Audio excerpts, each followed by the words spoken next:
I'm Elena Torres, and I never imagined I'd be standing here on my own front porch, in the dark, watching headlights sweep across the street as my in-laws circle our house like scavengers. 2 weeks ago, Thanksgiving was a joke: ham hocks, canned cranberry sauce, and another round of passive-aggressive toasts. Tonight, it's a hostage situation, and I'm the negotiator between a mother who thinks I've stolen her precious grandson and me, the mother charged with protecting my 5-month-old against the woman who brought him into this world. I'll start at the beginning. My husband Marcus and I welcomed our son Isaiah 5 months ago. That night, I could barely hold him without tears in my eyes. He was the most perfect little being I'd ever seen, fresh from surgery and wrapped in hospital blankets. The nurses all said the same thing. "He's going to grow up big and strong," Marcus whispered in my ear. "He's ours now, and I believed we were bulletproof as parents." Fast forward to Thanksgiving weekend, and we did what nearly every young family does. We traveled to Tampa to visit my in-laws, delivering hot sweet potatoes and store-bought pecan pie. My mother-in-law, Gwen Carter, is a retired scout leader and fervent believer in family unity. She once told Marcus that a strong family could weather anything if they held hands in a circle and sang Kumbaya. Last Thanksgiving, she cornered me in the kitchen, rewrapping the casserole dish I'd just finished cleaning, and said, "Elena, dear, you handle that baby so roughly. You know how delicate they are." I forced a gentle smile. "He's perfectly fine, Gwen." She just shook her head and walked away, tsk-tsking under her breath. That first task slipped into a whisper campaign, sly comments about my inexperienced questions to Marcus, about whether I'd asked for parenting advice, and worst of all, a suggestion that I take a parenting class for my own good, as she put it. It stung, but I kept my mouth shut. I thought she's just old school. She means well. But well-meaning doesn't parachute CPS agents into your living room on a random Tuesday afternoon. On December 3rd at 10:15 a.m., the doorbell rang. I was chasing Isaiah around the playpen he'd finally mastered crawling, and Marcus was on a conference call. I opened the door to find 2 stone-faced women in plain clothes. One held a clipboard. The other had her badge clipped inside her purse, like she was trying not to scare me. The first words out of her mouth were "Elena Torres." I nodded, alarmed. "I'm Officer Ramirez with Children's Protective Services. We have a report alleging neglect.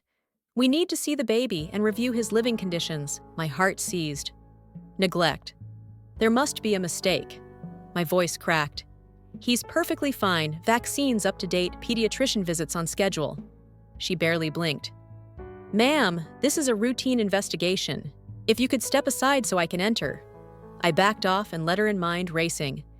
Inside, she clicked through timestamps on her clipboard complaint filed by family member on December 1st, citing insufficient supervision and reports of poor hygiene.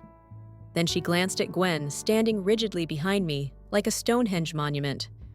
Gwen wore her Sunday best emerald blouse pearls and didn't look old enough to wield that kind of power. Her lips were pressed into a thin line. Gwen said, "Look around, officer. My grandson was sleeping in a crib with loose blankets.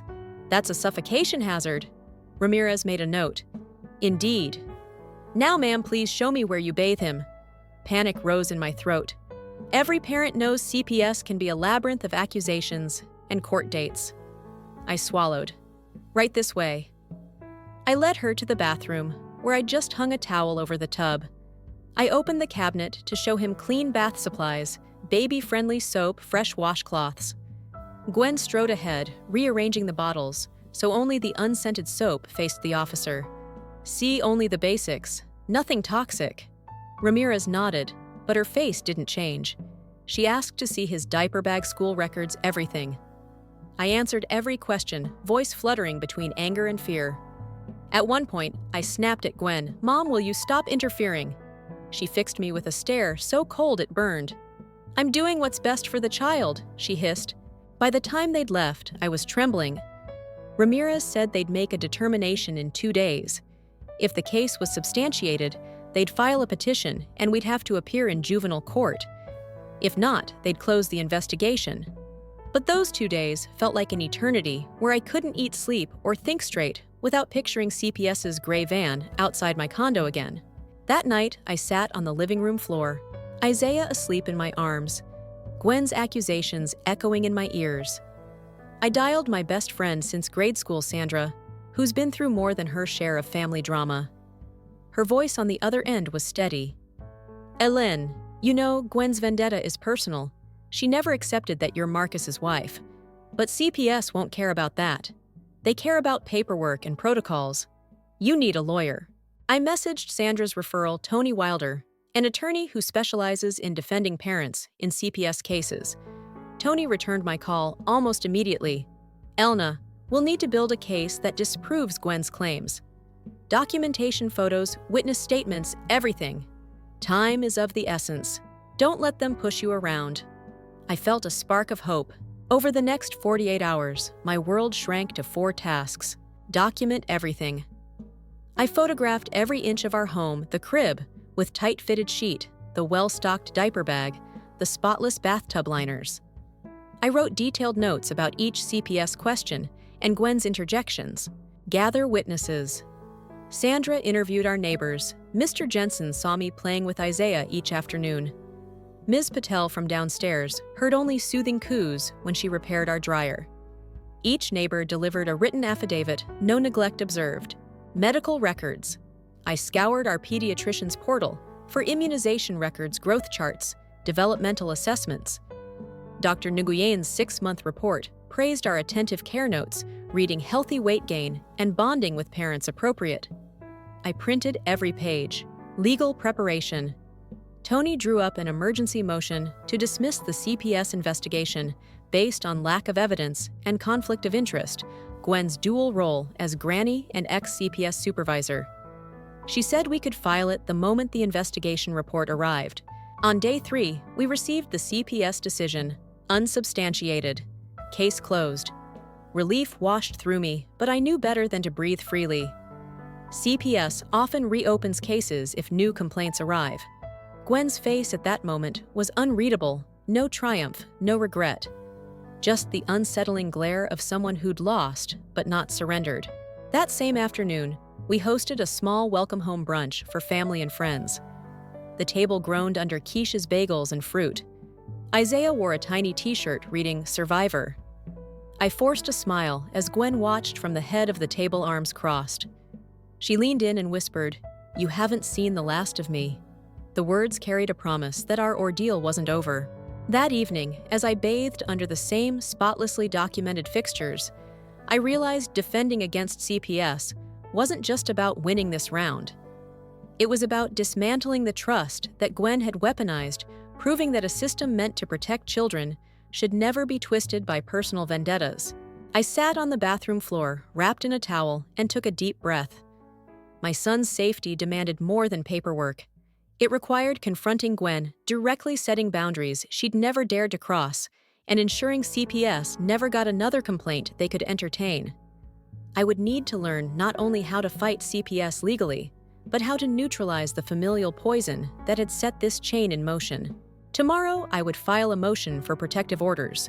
No contact between Gwen and Isaiah, mandatory disclosure of any future CPS complaints, and a demand that CPS recuse any investigator related to Gwen. I drafted the motion in my head. In light of demonstrated conflict of interest and harassment, the court should prevent any contact or influence by Gwen Carter in any future proceedings. It felt both righteous and terrifying. I knew Gwen had resources and connections. She'd been in CPS long enough to know people who could reopen investigations at a moment's notice.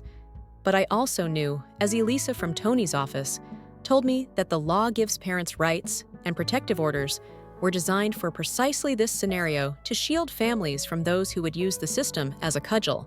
I finished my tea in the living room, gazing at the lavender blanket tossed over the sofa.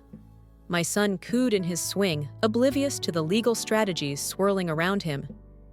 He only knew warm arms, soft lullabies, and the unfailing comfort of being safe at home. And that was my purpose, to make sure nothing, not a vengeful grandmother, not a CPS investigator, not a flicker of doubt could rob him of that sanctuary. As the clock neared midnight, I gathered my notes. There was no more celebrating an unsubstantiated case. This was just the beginning of my campaign, legal, familial, and emotional. Gwen's vendetta had lit a fire under me, one I didn't intend to let burn out. Isaiah deserved a mother who would go to any lengths, wielding every ounce of evidence and every letter of the law to keep him safe. And so I whispered a promise into the darkness, listening to the baby monitor's gentle static. I will protect you, my son, from every threat outside and inside this house. Tonight I rest. Tomorrow I fight. The day after our narrow victory, CPS's unsubstantiated finding, and the case officially closed, dawned with an uneasy calm. The house felt smaller now, the shadows longer, as if the walls remembered the intrusion. Isaiah slept in his crib, oblivious to the storm he'd survived, while Gwen's threats echoed in my mind. "You haven't seen the last of me," she'd whispered. I had to believe her. This wasn't the end, merely the overture to a protracted struggle. My first task that morning was drafting the protective order motion. I settled at my desk, notebooks stacked by priority legal pads, open heart hammering. Tony Wilder's template for Family Code, paragraph 262.110, protective orders, was on my screen. I began plugging in details. Petitioner, Elena Torres, respondent, Gwendolyn Carter. Basis, demonstrated conflict of interest, harassment, use of official channels to intimidate, credible threat of renewed CPS complaints. Relief requested. 1. No contact between respondent and minor child. 2. No third-party complaints initiated by respondent. 3. Mandatory notice to court and counsel if respondent attempts contact via CPS or other agencies. 4. Sanctions for non-compliance. Each line was a shield. I was forging no more sneaky home visits by Janet, no more masked threats through social services, no more arbitrary investigations. By noon, I had a working draft. I forwarded it to Tony for review, adding, "We need to file by end of day to preempt any fresh CPS referral." Lunch, rallying reinforcements. I broke for lunch, sandwich in hand, but half my mind was on evidence gathering. Every move by Gwen in the past month had been calculated: the Thanksgiving pass, at my cooking, the herbal tea lecture, the phone call to CPS, 2 days before our meeting. I knew there were more breadcrumbs out there. I texted Marco, my cybersecurity guru, asking him to dig deeper: phone records, subpoenas, social media metadata, any digital footprint Gwen left while coordinating her complaint. Within the hour, he sent me an encrypted folder, 6 weeks of deleted Instagram messages, unarchived group chat logs from her former CPS unit, and bank receipts showing payments to a private investigator. The messages were chilling. Gwen, Nav, 2010, 03 p.m. I need Isaiah away for 2 weeks. No mercy. P.I. Nav, 21/08, 15 a.m. I'm on it. Will report back daily. Gwen, Nav, 22/07/42 p.m. Make sure CPS gets the right story, talk, weight, talk, hygiene. I printed each document on archival paper, labeling them Exhibit A through F. I assembled packets for Tony, my paralegal, and the court. Now our protective order motion would rest on both legal precedent and incontrovertible proof of Gwen's vendetta. Afternoon, filing the protective order. At 2:30 p.m., I arrived at the county courthouse with exhibit packets, 2 copies of the motion, and a folding chair for the long wait. Tony greeted me at the clerk's window. "We're on track," she said, sliding in the motion under the glass. The clerk stamped it, filed, and handed me 2 conformed copies. "Hearing set for next Friday, 9:00 a.m., the clerk intoned. I tucked the copies into my briefcase, relief mingling with resolve. We'd force the issue into court, and Gwen would have to justify her actions under oath. Back in my car, I dialed Sandra. "We've filed," I said, voice trembling. "Next Friday, protective order hearing." She exhaled. "Good. Now we prep your testimony and set up video depositions from neighbors." I nodded to an empty windshield. "Let's do it." Evening confrontation and boundary setting. That evening, I confronted Gwen directly. She sat in her usual recliner, chin resting on her clasped hands, as I laid out the conformed protective order motion on the coffee table between us. "Gwen," I began, voice steady, though my pulse pounded, "I've filed a motion for protective orders. You're barred from contacting Isaiah directly or through CPS until this hearing. I've got the evidence texts, videos, witness affidavits. I'm seeking to keep you away from my son." Her eyes widened, then narrowed. "You can't do that," she spat. "I'm his grandmother." Her voice cracked with rage. "You'll regret this." I met her gaze without flinching. "I love my son more than anything. You used CPS to tear our family apart. I have to put his safety first.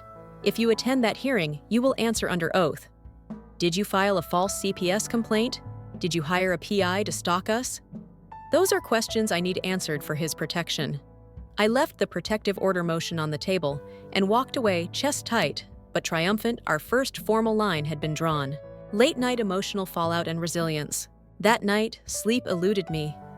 I paced the living room, the lavender blanket drooping from the couch cushions. Memories played on loop: Isaiah's first laugh, Gwen's hollow congratulations at our baby shower, the day CPS stepped into our home like predators. I realized the fight was as much psychological as legal. I had to steady my nerves, or I'd crack under pressure. I found solace in small rituals. I wound the music box, our lullaby box, that whispered, "Hush, little baby," and watched its ballerina spin fragile and determined. I sat in Isaiah's nursery with my journal and began writing. I am not a victim. I am a warrior for my son. Each legal motion I file, each affidavit I gather, is a shield against those who would harm him. I will not let fear define me. Instead, I transform fear into action. By 2:00 a.m., my pen had run dry, but my resolve was solid. Tomorrow, I would rehearse my testimony with Sandra. Wednesday, I'd record neighbor depositions. By Friday in that courtroom, Gwen would face her own words and deeds. No longer would she wield CPS as a weapon. I would wield the law and my love for Isaiah with unwavering force. Dawn, the quiet before the storm. When morning light finally seeped in, I brewed coffee, then carried Isaiah to the backyard swing. The air was crisp, the sky pale blue. He squealed as I pushed him, legs pumping his laughter, scattering like sunbeams. I felt adrenaline surge through me. This week would test every ounce of my preparation and courage: the protective order hearing, the CPS compliance audits, the appellate writ status, the Legislative Oversight Committee's first meeting. It felt daunting, like balancing on a tightrope stretched over a canyon, but I would not falter. As Isaiah babbled and reached for the sky, I whispered, "Mommy's here, and I will never let you fall." And with that promise echoing through the morning air, I began the day's first battle, drafting my testimony, lining up exhibits, and steeling myself for the confrontation ahead. The morning of the protective order hearing dawned like an ominous drumroll gray, skies a stiff breeze rattling the trees, and a sense that the world held its breath. I woke at 5:00 a.m., heart pounding. My eyes burned from sleepless nights of preparation, drafting the motion gathering, Exhibit A through F, coordinating depositions, and steelmanning my own testimony. Now it all came down to this: Friday at 9:00 a.m., before Judge Patel in courtroom 3B. I made coffee strong enough to stand a spoon in, then tiptoed to Isaiah's nursery. He slept on his side, fist-balled near his cheek, the lavender blanket tucked beneath him. I lifted him gently, cradling him in my arms, and whispered, "Mommy's got you. Always." His soft sighs were my compass, reminding me why I fought. By 7:00 a.m., I was in my black blazer, Tony Wilder, at my side, dossiers underarm. We arrived at the courthouse steps, early, the security line already forming. Tony handed me the final binder, labeled Torres v. Carter Evidentiary Exhibits, its spine thick with court-stamped papers. I exhaled, hoping justice would see the truth. 8:15 a.m. Witness depositions. Inside the courthouse annex, a small conference room awaited for depositions. Judge Patel had permitted video depositions from 3 critical witnesses who couldn't attend in person. Mr. Jensen, our neighbor, who heard Isaiah's laughter at all hours and saw Gwen prowling the yard. Ms. Patel, downstairs renter, who heard nothing but lullabies when repairs kept her up. Detective Monroe, the private investigator, whom counsel for CPS had hired, and who we'd subpoenaed to testify to Gwen's instructions to file complaints. First came Mr. Jensen, on screen, a tall, soft-spoken man in a flannel shirt. Under oath, he recounted how he'd seen Gwen loitering by our porch phone to her ear, whispering urgently. He described Isaiah's bright giggles from 10:00 p.m. to midnight as he worked in his garden, and his surprise at finding CPS materials tucked under her car's windshield wiper. There was no neglect here, Jensen said. Just a grandmother on a mission. Next, Ms. Patel's video flickered on. A young artist she spoke of consulting her clock when she heard giggles at all hours, no cries of distress. She described a sleepless night last month when Gwen had hammered on our door after midnight, demanding to see Isaiah. The court reporter's keys clicked away as she swore she never once heard any crying or signs of neglect. Finally, Detective Monroe appeared suit-crisp expressions sullen. Under direct examination, he confirmed I was hired by Ms. Carter to surveil Ms. Torres's home. I provided Ms. Carter daily reports, times of diaper changes, feeding schedules, even notes on sound levels to feed into CPS. I was told to make the case look like neglect. His admission carried a weight that made my chest tighten. Under cross by Tony Monroe, conceded that every report was steered by Gwen's directives, his work untethered from any objective standard. I'm sorry, he said, eyes downcast. I was following instructions. Those depositions laid bare the conspiracy, a grandmother's vendetta, transformed into a legal weapon with CPS as the trigger. The final video cut, and I felt both vindicated and heartsick. 9:00 a.m., entrance into courtroom 3B. We entered courtroom 3B and took our places, Tony and I, at the plaintiff's table, Gwen and her attorney at the defense table. Gwen's face was calm, almost serene, an unsettling mask of composure. To her right sat the CPS representative, a slim woman named Ms. Alvarez, who shot me a sympathetic glance. Judge Patel, a woman in her 50s with sharp eyes and soft gray hair, peered over the bench. Call the matter of Torres v. Carter, the bailiff intoned. Tony rose first to present our protective order motion. Tony's argument. Your Honor, we seek an order under Texas Family Code, parf. 262-110, to protect an innocent child from a parent's use of official channels to harass and intimidate. Exhibit A through F. Demonstrate clear conflict of interest. Ms. Carter's dual roles as grandmother and ex-CPS supervisor and harassing behavior aimed at removing Isaiah from his home. These acts constitute a credible threat to the child's physical and emotional well-being.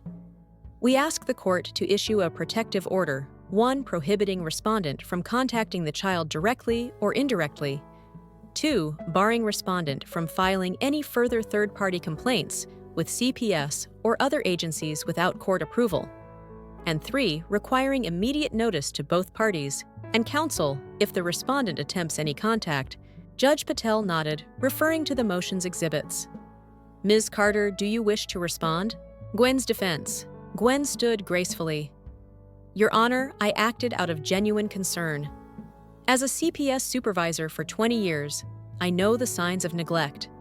I filed a complaint in good faith. If the court bars me from reporting concerns, it endangers the child. My only intent was to ensure Isaiah's safety. She paused, her voice firm.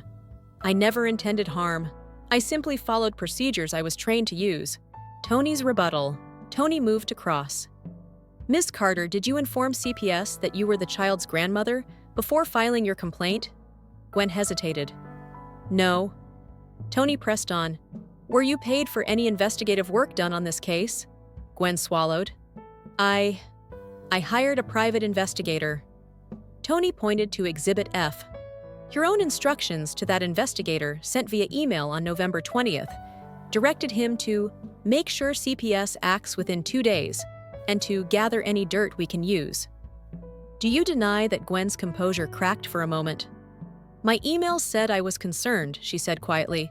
Judge Patel interjected counsel. I have reviewed the evidence. I will hear closing arguments, then render my decision. Closing arguments and decision. Tony spoke first.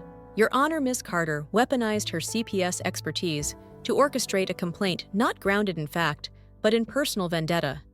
Her actions bypassed the safeguards meant to protect families. The law empowers courts to protect children in precisely these circumstances.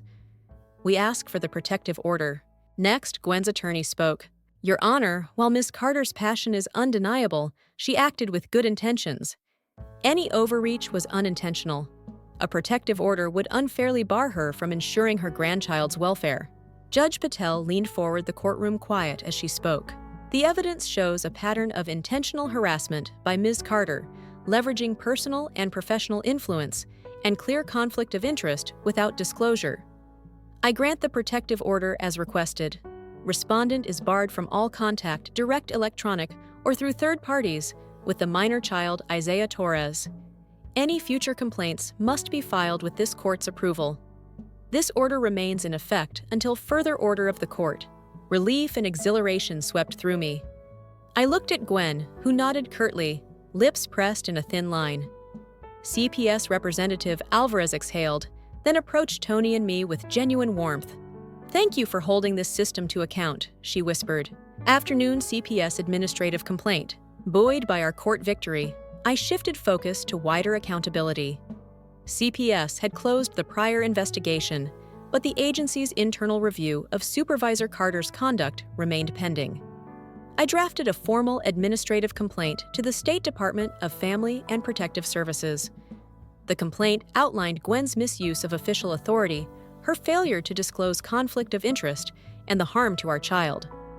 I attached the court's protective order and depositions as exhibits. I emailed it to Director Rosales' office, demanding a full disciplinary hearing. Within hours, I received confirmation complaint received. Commissioner's office will convene a panel to review supervisor conduct within 30 days.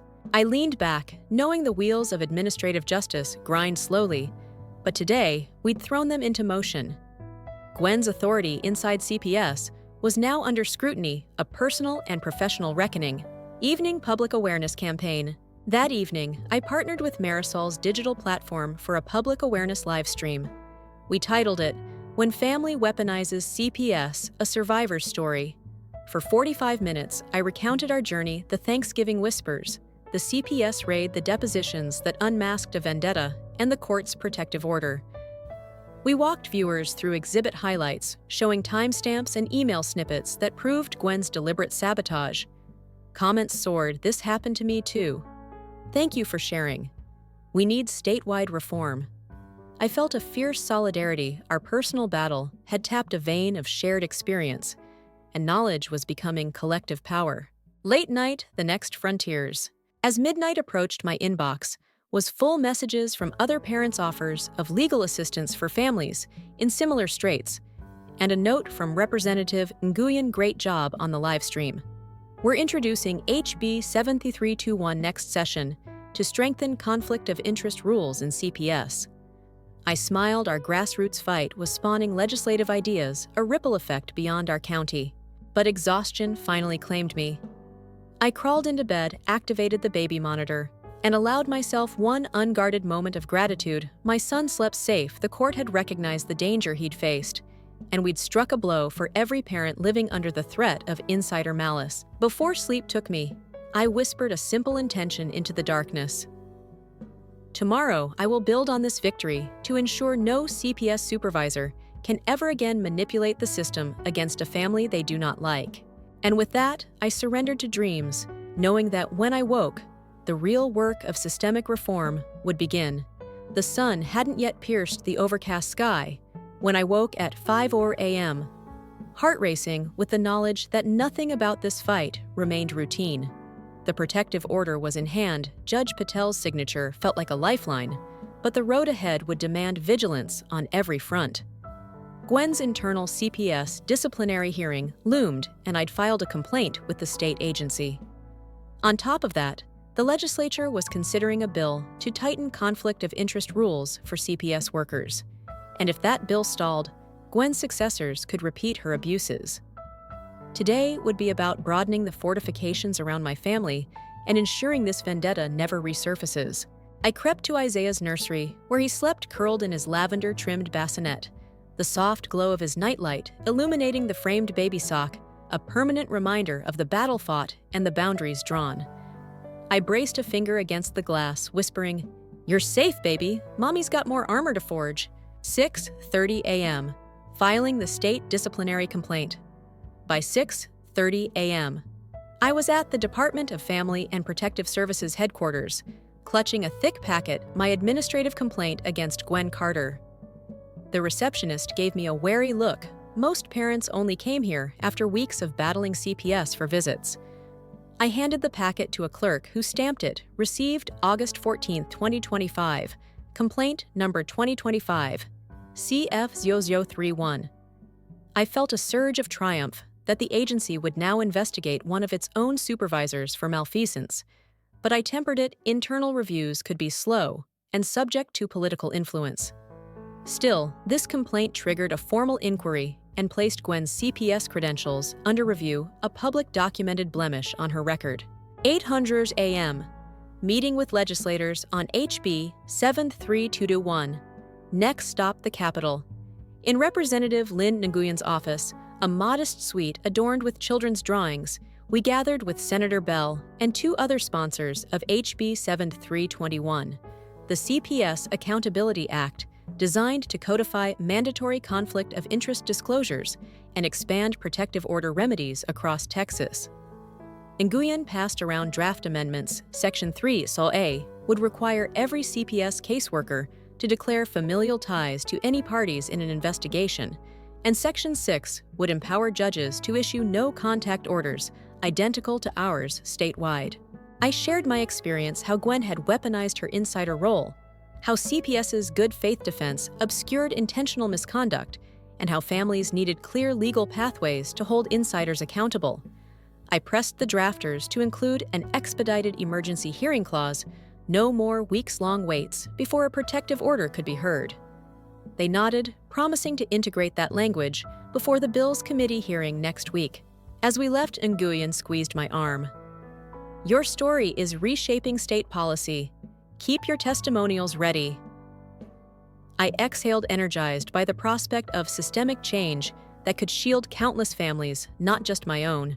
10:30 a.m. First CPS disciplinary panel appearance. Back at DFPS HQ, I stepped into a windowless hearing room for Gwen's disciplinary panel. 3 senior CPS officials sat behind a long table, badges gleaming. Gwen was seated beside her attorney, chin lifted with regal composure. I took the podium with Tony and Sandra by my side, evidence in a dossier we'd prepared. The panel chair, Ms. Hernandez, opened. We convened to determine whether Ms. Carter violated CPS policy through conflict of interest and abuse of process. Gwen's attorney began with a boilerplate defense. Gwen's complaint stemmed from genuine concern and complied with procedural guidelines. Then Tony laid out our evidence with surgical precision. Exhibit A, November 20th. Instagram messages instructing a private investigator to make CPS move by any means necessary. Exhibit C, surveillance footage of Ms. Carter on our porch at 10:17 p.m., phone at her ear. Exhibit E, Detective Monroe's affidavit confirming daily directives to generate CPS reports. Exhibit F, Judge Patel's protective order, citing your pattern of harassment. Gwen interjected, "All of that was part of my role as a concerned relative." "I never intended malice," Hernandez barked. "Intent is not required for policy violation, only that you used your position to influence CPS processes improperly." For the next hour, panel members probed Gwen's awareness of her CPS powers. The most damning exchange came when Ms. Alvarez, the CPS representative who had investigated our removal, testified that she had been instructed to expedite cases flagged by Gwen without verification. That admission sealed the fact that CPS systems had been skewed. At 12:30 p.m., the panel adjourned for deliberation. Sandra and I exchanged a look of triumphant exhaustion. Then Hernandez returned and read the findings. Ms. Carter is found to have abused her supervisory role to file improper reports, failed to disclose a direct family conflict of interest, and caused significant harm to client families. Sanctions imposed immediate removal from supervisory duties, mandatory ethics, retraining, suspension of CPS credentials for 1 year, and referral to the State Ethics Commission. Gwen stared straight ahead as Hernandez continued reading her reprimand. Her power evaporated in that moment. I felt a rush of vindication. CPS had formally acknowledged that Gwen's conduct was not good faith, but malfeasance. 2:00 p.m. Community Legal Clinic empowering parents.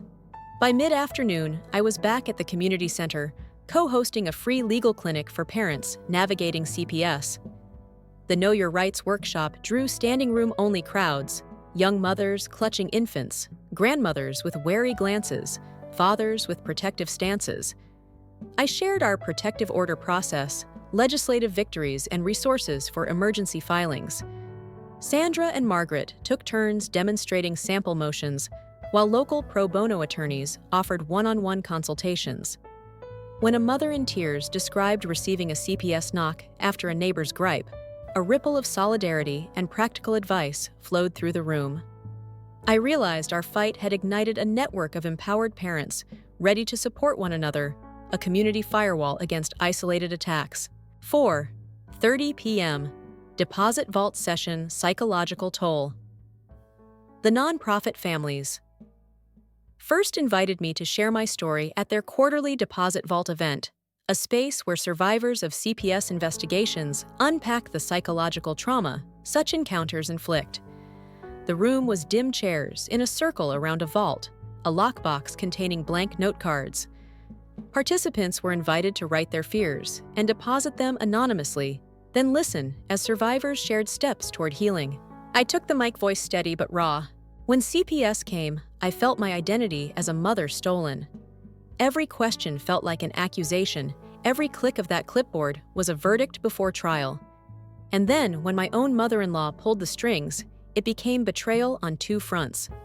That trauma doesn't vanish when the case closes. It lives in nightmares, in distrust of caregivers, in the what-ifs that echo long after.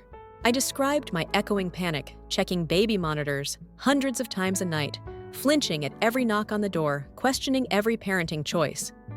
After attendees moved to the vault, scribbling fears, "I'll lose my child again. Can I trust a system that failed me?" Then a final round, hopes. I heard, "I will rebuild trust. My family is stronger. I will advocate for others." The ritual was cathartic, a recognition that healing required community affirmation, not just legal victories. 6:04 p.m. Editorial board meeting at the Statesman. That evening, I sat across from the editorial board of the Austin American-Statesman, urging them to endorse HB 7321 and broader CPS reforms. Editors hunched over steaming coffee pens poised. I laid out statistics. Over 30% of CPS complaints come from insiders or family members, and the dangerous precedent of unchecked authority. I closed with a plea. When the state is your grandparent, you need stronger guardrails. Our family's ordeal is proof enough that insider vendettas can hijack child protection. It's time to legislate accountability. One editor, Bro Furrowed, asked, "Are these reforms necessary statewide?" I nodded, citing my community clinic findings. At least half the attendees had similar stories of overzealous investigations triggered by family grudges or neighborly disputes. By the end, the board agreed to an editorial, "Weaponized Compassion: Why Texas Must Tighten CPS Conflict of Interest Rules." Publication was scheduled for 2 days before the Legislative Committee, hearing a timely push to influence policymakers. 8:00 p.m. Confrontation and an unexpected twist back home. I found a folded envelope tucked under my front door mat. Inside was a single photograph, a washed-out snapshot of Isaiah smiling in his crib, taken from a low angle through slats. On the back, in penciled letters, "You can't protect him forever." Everything in me froze. Gwen's name didn't appear, but the style matched her private investigator messages. Someone was still watching, still willing to escalate beyond legal channels. I held the photo up to the dining room light. The edges were frayed, as if it had passed through many hands. My stomach knotted. This threat transcended CPS and courts. It signaled a deeper network of intimidation, maybe past employees, maybe other grudges. And it left me with a chilling revelation: we had won every formal battle. But if this network could still stalk us in darkness, the war wasn't over. I called Sandra. "I need more surveillance, home security logs, digital forensics, someone still tracking Isaiah." She arranged for a discreet, round-the-clock mobile camera installation and a cybersecurity sweep of our network. Meanwhile, I drafted a motion to extend the protective order to include restrictions on private investigators and any third parties, a broad no-stalking clause. 10:00 p.m., the night before the committee hearing, exhausted. I sank onto the couch, Isaiah safe in his car seat beside me. He gurgled at the camera, perched on our fireplace, one of the new units Sandra recommended. I exhaled, massaging my temples. 2 days until the House Judiciary Committee hearing on HB 7321. 2 days until the CPS Internal Affairs Panel's final vote on Gwen's sanctions. 2 days until we would face the unabashed menace of that photograph. I wound the music box one last time, its ballerina spinning in the soft glow. The little bird perched atop our carrier, the one symbolizing hope, seemed more poignant than ever. I whispered into the hush, "You've survived the first onslaught. Now we build the fortress." And as the lullaby's final notes faded, I realized the next wave of this battle would require even more creativity, alliances, and unwavering courage. Because no matter how many legal shields we raised, the true test would be maintaining safety in the dark and ensuring that a photograph left under the door remained the last threat we ever received. Saturday dawned bright and clear, the sun slicing through the horizon like a spotlight on our next act. I slept fitfully, the ominous photograph under my door still vivid in my mind. But there was no time for fear. Today, HB 7321, the CPS Accountability Act, was up for its first hearing before the House Judiciary Committee. If it passed, it would codify mandatory conflict of interest disclosures for every CPS caseworker, empower courts statewide to issue protective orders like ours, and clamp down on the kind of insider vendettas that nearly destroyed our family. I slipped into a dark green sheath dress and blazer colors, chosen for calm authority, and kissed Emily before she headed to her morning class. She squeezed my hand. "Be strong," she said. "Isaiah and I are with you." I exhaled, grateful for her steadiness. 8:00 a.m., mobilizing support on the Capitol steps. By 8:00 a.m., the Capitol's south steps thrummed with energy. Dozens of parents, advocates, and CPS whistleblowers gathered under purple Accountability Now banners. A brass ensemble from the local middle school played stirring melodies. Children in strollers waved rainbow flags. At the podium, Pastor Sarah offered a brief invocation, "God protect these families. Give wisdom to our lawmakers." Then, I took the mic, unfolding the morning's agenda for our grassroots volunteers. Contact legislative offices. Distribute handwritten postcards to committee members urging a yes vote. Press interviews, liaise with local media outlets. Share personal stories on camera. Social media blitz post the day's schedule, talking points, and live stream updates under CPS accountability. Volunteers fanned out dozens of determination-fueled cheerleaders in purple t-shirts. I watched the commotion, prayer circles, petition signing, coffee runs, and allowed a sliver of pride to fill me. This movement was no longer about one family. It had become a statewide surge for justice. 9:30 a.m., House Judiciary Committee hearing at 9:30 a.m. I sat behind the witness table in room E2-210, heart pounding. The 9-member House Judiciary Committee filed in 3 chairpersons, a mix of Republicans and Democrats, known for their careful deliberation. Representative Nguyen greeted me with a nod. When the clerk called HB 7321, Nguyen introduced the bill, one page of crisp summary. HB 7321 requires CPS employees to disclose familial or financial conflicts, mandates judicial protective order options for parents facing insider-triggered investigations, and establishes penalties for misuse of official CPS channels for personal vendettas. Representative Hayes, a seasoned Democrat, opened the questioning. "Ms. Torres, can you explain how conflict of interest undermined the family protection mandate?" I stood, channeling every sleepless night. "Thank you, Chair. In my case, my mother-in-law, as a CPS supervisor, filed a false complaint that led to my baby's removal. That would not have happened if she had been required to disclose our relationship and recuse herself. HB 7321 closes that loophole, ensuring caseworkers step aside when personal ties exist." Representative Hayes pressed on. "Couldn't existing ethics rules suffice?" I shook my head. "Existing rules rely on individual discretion. This bill makes disclosure and recusal non-negotiable, backed by clear sanctions. It's essential when reputations and parental bonds are at stake. Next, Representative Mason, a conservative who'd supported our earlier bills, asked, "Does this stall legitimate CPS interventions in urgent cases?" I referenced Section 4D, which exempts emergency calls. Investigation moves forward when immediate danger is evident. This bill applies solely when insiders or relatives initiate complaints without objective evidence. Mason nodded satisfied. Then came the toughest question from Representative Delgado, a cautionary moderate. How do we prevent this from hamstringing caseworkers who are swamped with legitimate cases? I leaned in by building streamlined recusal protocols, not burdensome ones, and by providing clear guidance and training funds, which the bill allocates. A few seconds of disclosure could prevent weeks of wrongful investigations, saving resources and protecting real victims. When questioning ended, Nguyen called forward several panels. Officer Jenkins, who shared his harrowing experience of being pressured by insider directives, he urged legislated safeguards so no other whistleblower would fear retaliation. Dr. Maria Santos, who detailed the trauma endured by children wrongfully removed and the critical importance of due process for family stability.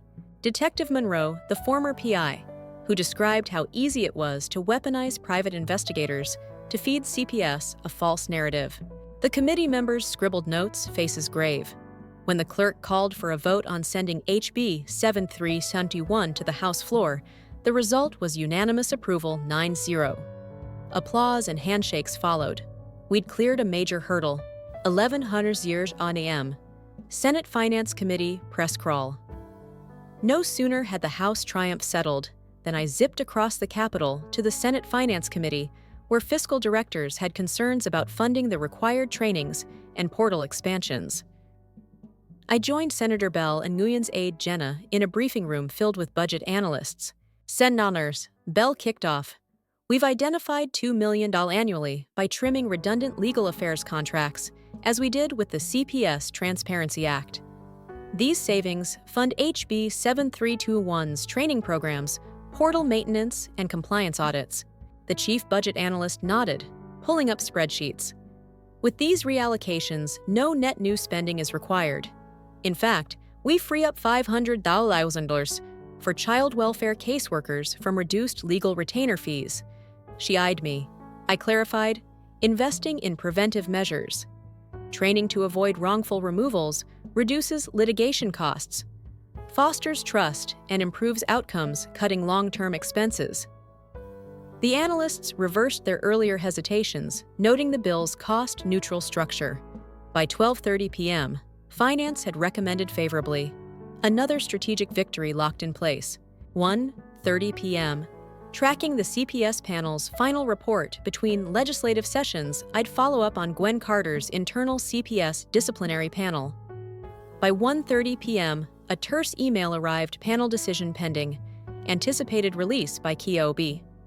The terse formality made my pulse stutter. If CPS softened Gwen's sanctions on appeal, she could return to her old clout. I called Sandra Stay by for a client call at 5:00 p.m. She clicked off her phone with a determined sigh.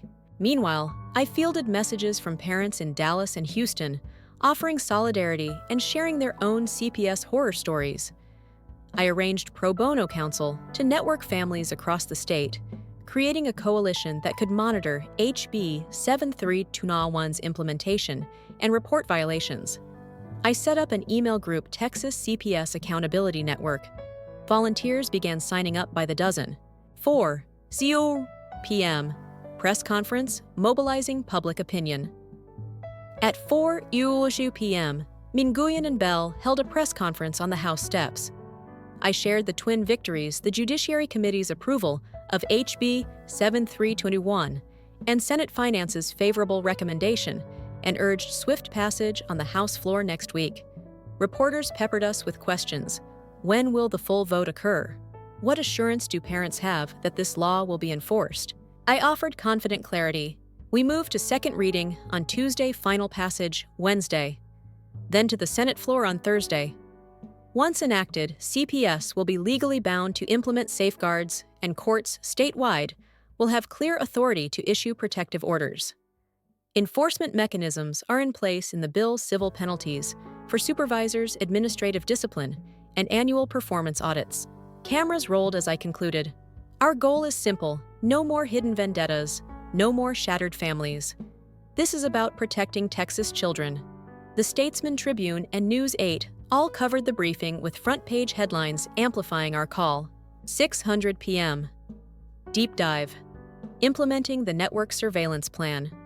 That evening, I met Sandra and Marco at a local cafe to discuss the photograph's origin and expand our anti-stalking measures. Marco laid out his findings. The photo's metadata revealed it was taken on August 12th at 11:47 p.m. with a pixel drop cam he recognized as sold only by a specialty surveillance retailer. Its Wi-Fi MAC address traced to a router on Gwen's cul-de-sac street. The private investigator's logs, part of Exhibit B, confirmed a stakeout that night. Using Marco's tech network, we pinpointed the camera's location as a rented Airbnb 2 doors down from us. The hosts cooperated once we explained the court's protective order. They provided rental records showing Gwen had booked the unit under a pseudonym on August 10th, just before filing her complaint. Armed with this proof, Sandra drafted a motion for enforcement of no stalking clause, a new attachment to the protective order restricting Gwen's use of third parties to surveil us. We prepared to file it at 9:00 a.m. Monday. We closed the laptop around 9:00 p.m. Drained but elated, we'd traced the threat from pixel to perpetrator. No photograph would surprise us. Every attempt to intimidate would be met with court action. Marco tapped his notes. I'll maintain a monthly security sweep and network audit, so any future cams or bugs get found immediately. Such technical vigilance had become as essential as legal strategy. 9:30 p.m. Quiet reflection before the final push back home. I sat on the edge of Isaiah's bed, the lavender walls now a sanctuary. He yawned, stretched, and reached for his stuffed owl. I lifted him, kissing his forehead. Safe, I whispered. Then I placed him in his crib wound the music box and settled on the rocking chair, the baby socks frame glinting in the lamplight. My phone pinged HB 7321, scheduled for House floor vote Wednesday at 10:00 a.m. The final battle was in sight. I texted Nguyen, let's plan a rally 9:00 a.m., Wednesday Capitol steps. She replied with a thumbs-up emoji. I reflected on our journey from a Thanksgiving insult to a CPS complaint from a court order, to legislative reform, from shadows of threats to a clear path of accountability. The stakes remained high. Gwen's final appeal, full legislative votes, the ubiquitous network of potential harassers. But tonight, the fortress stood robust. I closed my eyes, allowing the lullaby's notes to cradle me. In that hush, I felt an abiding truth. When a mother refuses to cower, her courage becomes the blueprint for systemic change. This next step, Wednesday's vote, would echo that truth across every court, every agency, every home. And as sleep finally claimed me, I held on to one certainty: no matter the outcome, my son would see a world where his mother stood unyielding against injustice, and that lesson would be his greatest inheritance. By the time Tuesday's dusk settled over Austin, I felt like I'd lived a lifetime in a single day. The House floor vote on HB 7321 was scheduled for 10:00 a.m. tomorrow. Gwen Carter's appeal of her CPS disciplinary suspension was slated before the Appeals Review Council Thursday, and our motion for enforcement of the no stalking clause would be heard Friday. Each deadline demanded meticulous preparation, yet exhaustion tugged at my bones. Still, as I watched Isaiah play with his wooden owl on the nursery floor, its painted eyes bright with innocent wonder, I knew there was no turning back. Midnight final rally preparations. At home, Sandra and I spread out stacks of purple t-shirts on the dining room table. Protect Texas families, they read front and center. Volunteers would wear them to Wednesday's Capitol rally. We taped index cards bearing legislators' names and district numbers to clipboards, along with directions to the House chamber. Our final task for the night was printing 500 color flyers summarizing HB 7321's key provisions: mandatory disclosure, Any CPS employee with familial or financial ties to an investigated party must recuse. Judicial protective orders, parents, can petition judges statewide for no contact and no complaint orders. Whistleblower protections, caseworkers who report misconduct gain statutory immunity and expedited hearings. Civil remedies families wrongfully targeted may sue for damages and attorney fees. By 2 a.m., the last flyer rolled off the printer. I folded it carefully, slipping a stack into my briefcase and another into Sandra's messenger bag. Then, I finally crashed into bed muscles, aching mind fizzing with tomorrow's script. 5:45 a.m. Coffee crayons and courage. I rose at 5:45 a.m., brewed coffee thick as mud, and padded to the kitchen, where Isaiah sat scribbling with washable crayons on paper taped to the high chair.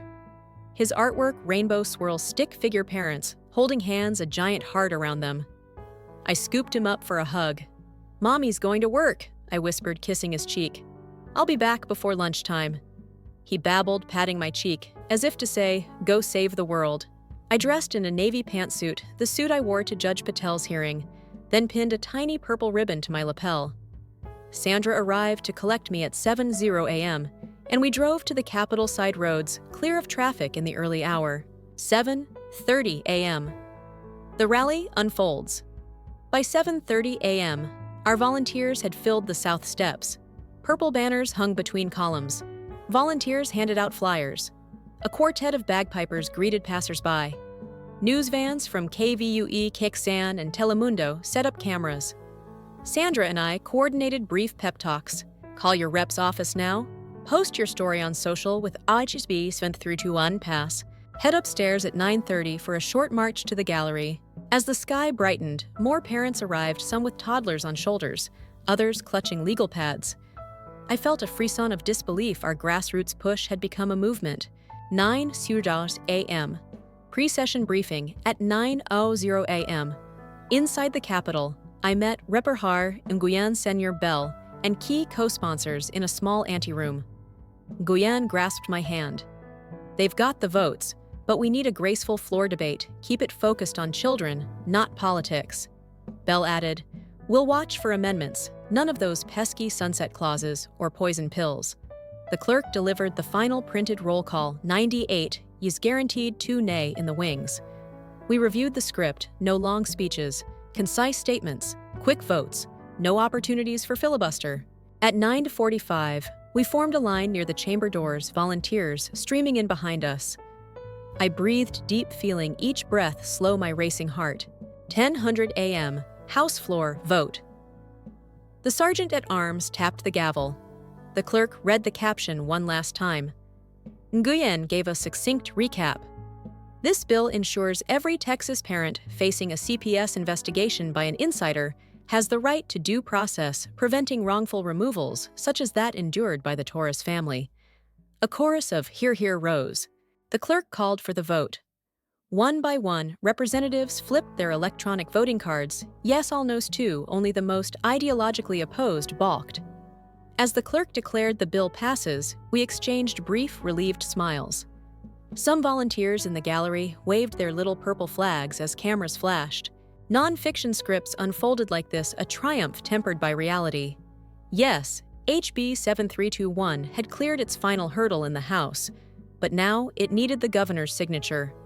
Murphy's Law suggested Abbott might stall or attach reservations. I texted Nguyen, "Call the governor's office, now public signing by Friday." Hours later, her reply came. They're tentatively holding ceremony for Saturday noon. We'd bought time, now on to enforcement. Noon, media interviews, and op-eds. After the vote, I spent the noon hour crisscrossing the press scrum. Reporters sought sound bites. What does this mean for Texas families? How will CPS implement these changes? I emphasized enforcement law without follow-through is just ink on paper. We'll be working with the IGO's office whistleblower reports and community oversight to ensure compliance. That afternoon, I penned a rapid response op-ed for the Tribune from pretense to protection, how HB 7321 shields families. In 700 words, I recounted our journey, highlighted policy specifics, and called on citizens to hold all CPS offices accountable. I emailed it to the editorial desk. Within an hour, they confirmed publication in the Sunday edition. 2 p.m. CPS disciplinary appeal outcome. I then returned to DFPS HQ Annex for the verdict on Gwen Carter's disciplinary appeal. My stomach churned as I sat in the waiting area. Sandra placed a hand on my knee. No matter what, we're prepared. The panel's doors opened at 2:15 p.m. The clerk called my name. We entered to find Ms. Hernandez and 2 senior officials presiding. Gwen and her counsel sat to one side. Hernandez adjusted her glasses and cleared her throat.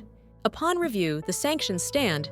Ms. Carter is suspended and removed from supervisory duties for 1 year, and her CPS credentials will expire unless she completes ethics retraining. The appeal is denied. I exhaled so forcefully that my shoulders sagged. Sandra grinned, and we shared a heartfelt hug. Gwen's eyes flicked to mine, and I returned her stare coolly. Her professional power had been stripped, her vendetta exposed. Still, the personal malice remained a threat. 3:30 p.m. Filing the no stalking enforcement motion. With statutory and disciplinary victories secured, I turned back home to finalize our no stalking enforcement motion under the terms of the protective order. Tony's draft ordered immediate disablement of all unauthorized cameras within 500 feet, mandatory surrender of all photo and video records taken by Gwen or associates, electronic monitoring of Gwen's cell phone GPS to prevent proximity under court order. By 3:30 p.m., we filed the motion with the county clerk and served it on Gwen via certified mail and e-service. Now the court had to hold a hearing within 7 days. Our no-stalking net was closing tight. $500 p.m. Coalition debrief and next steps. At sunset, I convened the Texas CPS Accountability Network at a co-working space near UT Austin. Dozens of parents, attorneys, and activists gathered. On a whiteboard, I listed our accomplishments. HB 321 passed House. CPS disciplinary appeal denied. Protective order enforced. No stalking motion filed. Then I outlined pending milestones. Governor's signature ceremony, Saturday noon. Protective order hearing, Friday next week. No stalking hearing TBD within 7 days. Coin implementation audits launch, September. Volunteers organized sign-up sheets for courtroom support, op-ed pitches, and legislative monitoring. I felt a swell of pride our local struggle had catalyzed a statewide network capable of sustaining these victories through enforcement and continual oversight. $700 p.m. The power of ritual, mending the family fabric. That night, back at home, Emily and I held a quiet family dinner, grilled chicken, roasted veggies, and a small scoop of birthday cake for Isaiah's half-year milestone. We all sat around the kitchen table, Isaiah in his high chair, his eyes bright and trusting. I raised a glass of sparkling water. To our son, may he grow up never knowing the fear we fought, only the love we built. Emily squeezed my hand. You gave him that gift, she said softly. After dinner, we settled in the living room. I wound the music box, but this time I let it play through cricket and storm sounds from our ambient noise machine, a testament to stability and the comfort of home. Isaiah crawled into my lap, golden light from the lamp reflecting in his wide eyes. I showed him the framed baby sock now displayed beside the signed HB 7321 parchment. This, I said, is what it took to keep you safe. He gurgled delightedly, then yawned. I kissed the top of his head, thinking of the battles won, and those still ahead, ensuring CPS implements the new law, properly monitoring regional audits, and watching for any attempt to undermine our progress. Family dinners, bedtime lullabies, and kitchen table rituals would be our sanctuary amid the storm. 9:30 p.m. Quiet resolve. Before the final push. As midnight approached, I drafted one final email to the Texas Social Work Board. Please expedite your review of CPS caseworker certifications under HB 7321's new standards. Hours later, I received an automated reply. Your request has been logged case 78956. We will respond within 14 days. It was a small step, but every bureaucratic box ticked fortified our defenses.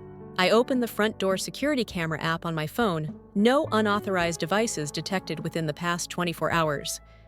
That meant our no-stalking measures, camera sweeps, mobile installations, neighborhood watch were working. I set the app to alert me instantly if any new MAC addresses appeared. Finally, I climbed into bed beside Emily, who was reading a bedtime story to Isaiah. I stroked his cheek as she read, marveling at his wide, trusting gaze. He tugged the edge of her hair and babbled as though he understood the words family and safety.